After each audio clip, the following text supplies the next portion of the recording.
Salut tout le monde et bienvenue dans cette nouvelle vidéo. Aujourd'hui nous sommes là sur un travail de foin fait par nous-mêmes pour nos animaux. Parce que j'ai un chèvre, j'ai un bouc et un poney. On fait du foin nous-mêmes, on a le matériel, on a le petit 751 et une petite faneuse Strela. Et cette faneuse qui fait en même temps endaineur qui est pratique, comme ça évite d'avoir de matériel. Comme vous voyez beaucoup chez les agriculteurs maintenant qui ont besoin de matériel, ils ont la faneuse et l'endaineur. Ce que se permet cette matériel grâce au râteau à l'arrière, c'est que ça fait en un seul matériel les deux. Je vous explique juste après. Là, déjà je vais vous montrer vite fait la parcelle. La partie que vous voyez là, c'est une partie qui a déjà été fanée. De toute façon, on a déjà passé un coup de fanage. Je vous redis ça après. Et là, juste à côté, c'est une partie qu'on n'a pas encore fanée. Je sais pas si ça se voit énormément au truc. Il y a une petite partie un chouïa plus verte et une autre beaucoup plus tassée. Cette herbe-là est beaucoup plus tassée. Elle est moins en fouillis, comme on va voir l'autre côté, juste ici. Vous voyez, beaucoup plus de tas en fouillis. Je sais pas si ça se voit énormément à l'appareil, mais des tas plus en fouillis, des tas plus ou moins gros, comme juste ici. Le tas juste ici qui est plus gros parce qu'il y a beaucoup plus de quantité. Par là, on a beaucoup plus de quantité d'herbe que par ici, qu'il y en avait beaucoup moins. Ouais, ça dépend comment ça pousse à l'intérieur. L'air, on a fauché l'herbe hier. On a déjà passé un coup de faneuse. Je ne l'ai pas finé parce que on vient juste d'avoir le matériel depuis quelques mois. C'est la première utilisation qu'on fait, on ne l'a jamais utilisé. On a préféré de prendre en main le matériel tranquillement que filmer, que faire de la merde. Fauche l'herbe et après qu'on étale pour faire sécher. Avec le vent qui va être l'action. Avec le petit vent, comme là il y a un petit vent qui arrive chaud, tout ça qui va aider à faire sécher l'humidité. On le retourne tous les jours à 1 ou à 2 fois par jour pour faciliter le séchage du foin et la conservation, parce le but c'est d'enlever le plus possible d'humidité. Il doit rester que 15% grand maximum d'eau dedans pour éviter les moisissures, champignons et que de l'intérieur ça pourrit.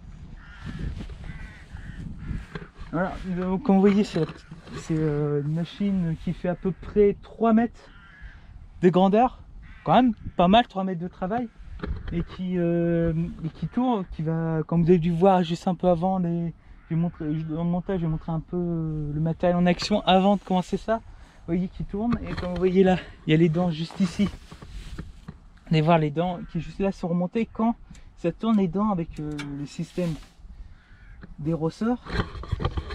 Juste ici, comme vous devez voir les ressorts, juste ici avec la dent, elle s'abaisse et va presque au sol. On laisse quand même quelques centimètres pour pas que ça frotte la terre, que ça enlève la terre. C'est pas ou déracine l'herbe, ça sert à rien. Ça va faire un travail contre qu'on veut. Ça va abîmer la pâture, c'est pas le but. Le but c'est juste de pouvoir retourner le foin pour qu'il sèche tranquillement et qu'il se conserve pour nos animaux. Ensuite, comme je l'ai dit, à partir d'un système avec les j'ai des rayons, mais je sais plus, les fends, voilà. Non, les fends, oui, je crois, oui, c'est les fends qui sont juste ici. Les grandes barres, comme vous voyez, juste ici, qui sont reliées, qu'on peut plus ou moins incliner. Hop. Là on rabaisse, qui va nous mettre plus en ondin, et on remonte, qui va nous faire plus un fanage. Là elle est en mode fanage, comme les dents aussi on peut les bouger pour mettre en fanage ou en ondin, qui est pas le plus que beaucoup d'agriculteurs ne disent pas plus. Attendez, vraiment mon bras comme ça. On utilise qu'on peut moins. Il y a des gens qui n'utilisent pas du tout ce système. Nous on va essayer avec le système de base de la machine, les dents en mode fanage, en mode machin, on va voir ce que ça donne. Peut-être essayer une année sans, on laisse ça en mode fanage tout le temps. Ce qui arrive, beaucoup de gens disent que le fanage tout le temps, ça fait le taf, alors on verra. Et voilà. Bon, moi je remonte dans le tracteur, je continue cette parcelle, parce que j'ai encore un peu de boulot, j'ai déjà fait 30 minutes de boulot là-dedans. Bon allez, on démarre le tracteur. Hop, alors, on met la coupe batterie, on active coupe batterie et on démarre le 700. Quart de tour, il démarre très bien ce machin. Le système d'embrayage, on embraye, on passe, on tire la manette juste ici. Juste ici, il y a les tours minutes pour la prise de force. Là, après, on va un peu sur le gaz. Et on descend la manette qui nous réactive la fameuse. Et après, avec plus ou moins de gaz, ça va la faire tourner plus ou moins vite.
Comme vous voyez là, on a commencé à endainer. Il y a le tracteur juste là et juste derrière qui est en train d'endainer tranquillement. Alors premier tour, vous voyez, il y a de la quantité. Ouais, juste à côté des plus gros. Là, il va à peu près ça va faire à peu près une bonne partie. Bien. Au niveau des poches de mon pantalon, je sais pas ça fait combien de centimètres, mais bon, ça fait des bons andins. Mais bon, c'est plus, comme vous devez voir, un peu plus. Ah même encore largeur. Oui c'est vrai, on l'a rouvert un peu plus. Mais sinon c'est quand même assez. Ça fait quand même des bons andins. On a quand même de la bonne quantité d'herbe. On va voir après comment on sort avec les petits ballots. Laissez montrer un peu le matos. Et moi je vous laisse sur quelques coups de plan du bateau sans fonction. Et je vous reviens sur le pressage.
Bon, comme vous voyez là, il y a tout est mis en ondin.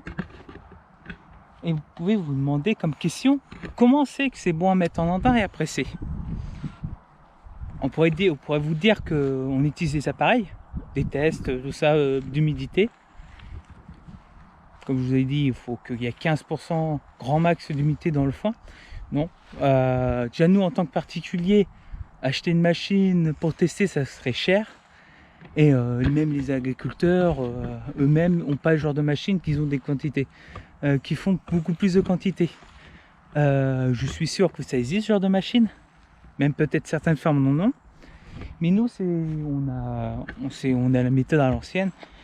On sait que on prend 3-4 jours pour faner, pour un climat qui est sec avec du vent, pour pouvoir bien sécher tout, le toucher.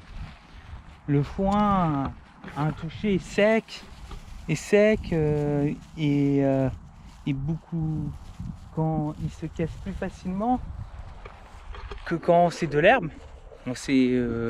Qui est souple et qui se résiste à la manipulation et à l'odeur.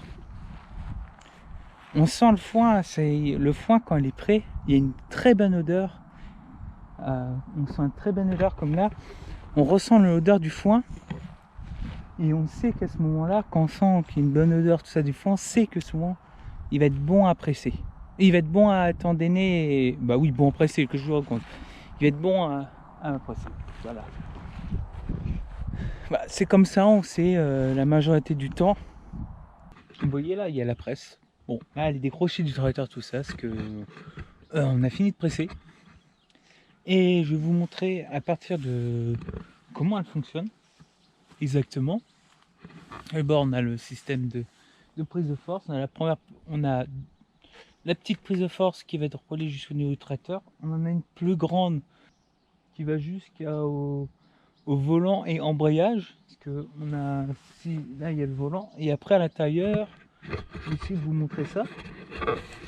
Juste ici, il y a un système d'embrayage avec juste ici un boulon de sécurité qui permet que pendant presse, si la machine bourre tout ça, pour éviter de l'abîmer, le boulon saute, qui fait tourner le cardan, tout ça, mais tout le reste arrête de tourner.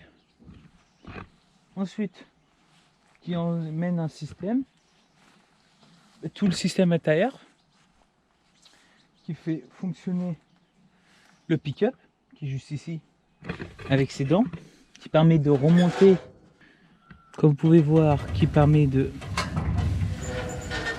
remonter le foin, et avec des dents, avec d'autres dents, ça permet de rentrer le foin, et après il y a une plaque juste derrière qui le coupe.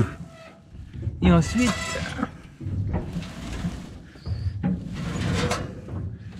c'est pas facile à la main, parce que je commence avec un prise de force, et ensuite ça repart et les dents renvoient tout le foin à l'intérieur, et après ça refait un cycle complet. Bon là ça va bloquer vu qu'il n'y en a pas beaucoup, et après avec juste les dents comme juste ici, comme vous voyez, qui permet d'envoyer. Là il y a une plaque qui coupe, et cette plaque est reliée avec un gros piston qui est à l'intérieur. Là il y a un gros piston qui permet d'envoyer, de couper, d'envoyer tout.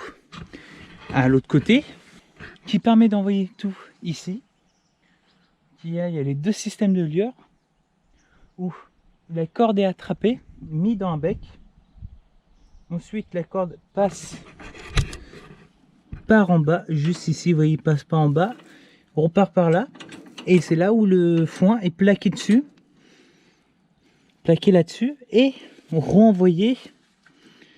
Et après, et avec le piston, ça avance, qui fait tourner cette roue là, cette roue, et cette roue à nous faire tourner cette barre juste ici. Et cette barre, quand elle arrive en bas là, elle remonte, qui enclenche un système, le système juste ici, qui va par là, clac, et qui permet de remonter les ficelles au lieur, juste ici, qui fait le nœud, comme vous voyez juste là, le nœud, comme ici, fait le nœud, et met l'autre bout de corde dedans, fait le nœud, et la coupe, et reprend un bout dans le bec, et qui est reparti pour un autre cycle. Et ensuite ça passe ici, dans le canal, non, le canal plus loin, là où je crois qu'on dit toujours le canal, qui redescend, qui repart par là, et avec ces manettes là, qui permet de régler le ballot qui est plus ou moins serré, ou plus ou moins serré et lourd, et aussi si la corde est bien tendue ou pas, et qui redescend par ici. Bon, là il y a la plaque qui est au-dessus, derrière, qui bloque, mais qui reprend, redescend et tombe derrière. On peut régler la grosseur des ballots avec ce petit bout là, qui permet de faire le réglage. Plus on met haut, plus le ballot va être long. Voilà comment marche une presse à petit ballot. Après, les grosses presses maintenant vont avoir des choses similaires dedans. Là, on a le stock de ficelles, comme vous voyez. Bon, là, on arrive sur la fin de cela.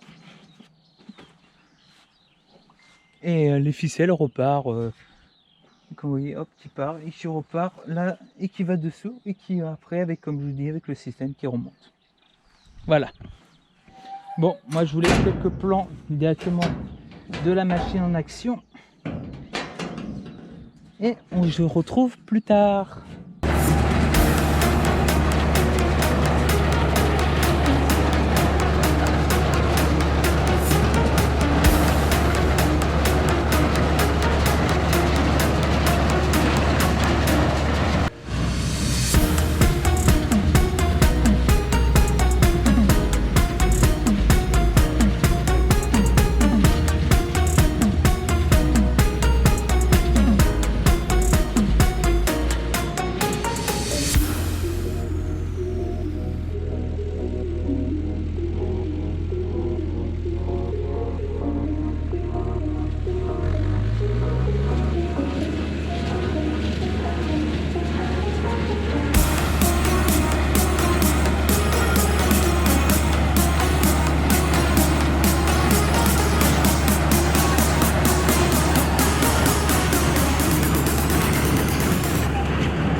C'est la fin de cette vidéo, j'espère que vous l'avez apprécié. Nous on a fini de ramasser tous les petits ballots. C'était voilà. C'était dur. J'espère que vous l'avez apprécié. Si vous l'avez apprécié, ça serait énormément sympa de votre part de mettre un like, un commentaire et de vous abonner. Merci et je vous dis à la prochaine. Ciao, c'était Guy de Feu.